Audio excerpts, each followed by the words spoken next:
Bonjour et bienvenue à la rencontre du lundi. En ce premier lundi de l'Avent et dans le cadre de la fête de Hanouka, j'avais envie avec vous de mettre en lumière des rencontres. Je vous propose donc de cheminer durant tout ce temps de l'Avent au fil de rencontres avec le Seigneur. Pour aujourd'hui, j'ai donc choisi dans 1 Samuel au chapitre 3 les versets 8 à 11 qui nous racontent justement, précisément, la rencontre que Samuel va faire avec le Seigneur son Dieu. Lisons ensemble ce passage. Le Seigneur appela de nouveau Samuel pour la 3e fois. Celui-ci se leva, alla trouver Élie et dit « Je suis là, tu m'as appelé ». Élie comprit alors que c'était le Seigneur qui appelait le garçon. Élie dit à Samuel « Va te coucher, s'il t'appelle, tu diras « Parle Seigneur, moi ton serviteur, j'écoute ». Samuel alla donc se coucher à sa place. Le Seigneur vint et se tint là. Il appela comme chaque fois « Samuel, Samuel !» Samuel répondit « Parle, moi ton serviteur, j'écoute ». Alors le Seigneur dit à Samuel « Je vais faire quelque chose en Israël. Quiconque en entendra parler en restera abasourdi. Parle, ton serviteur t'écoute. » Ce que je trouve frappant dans ce passage, c'est le fait que le Seigneur prend patience. Il vient, il appelle Samuel, et Samuel ne le comprend pas. C'est Élie, le chef des prêtres chez qui il est logé, qui va lui permettre d'en prendre conscience.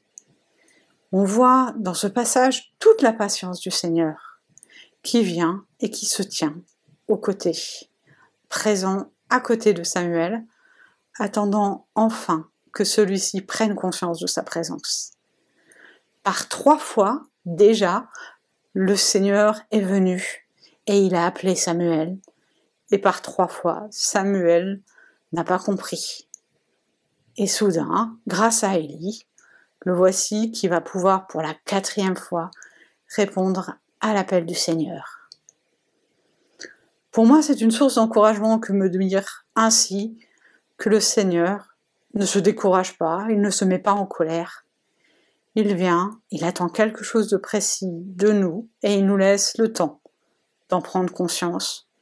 En l'occurrence, pour Samuel, c'est de faire de lui son prophète, afin que dans tout Israël, chacun prenne conscience aussi de ce qui doit être. Belle source d'encouragement, je trouve. Prions ensemble. Seigneur, toi qui fais tout, je veux te remettre cette semaine qui s'ouvre. Chacun, donne-nous de nous mettre aussi dans une disposition de cœur pour te retrouver. Ne te lasse pas, appelle-nous. Je veux te remettre aussi chacun qui, dans cette période, rencontre peut-être des difficultés. Garde-nous, veille sur nous. Avec les mots de ton Fils, nous te redisons « Notre Père qui es aux cieux, que ton nom soit sanctifié, que ton règne vienne, que ta volonté soit faite sur la terre comme au ciel. Donne-nous aujourd'hui notre pain de ce jour, pardonne-nous nos offenses, comme nous les pardonnons aussi à ceux qui nous ont offensés. Ne nous laisse pas entrer en tentation, mais délivre-nous du mal, car c'est à toi qu'appartiennent le règne, la puissance et la gloire, au siècle des siècles. Amen. Le Seigneur vous porte, il vous garde, il vous appelle par votre nom. Mettez-vous en chemin et à très bientôt. Bonne semaine.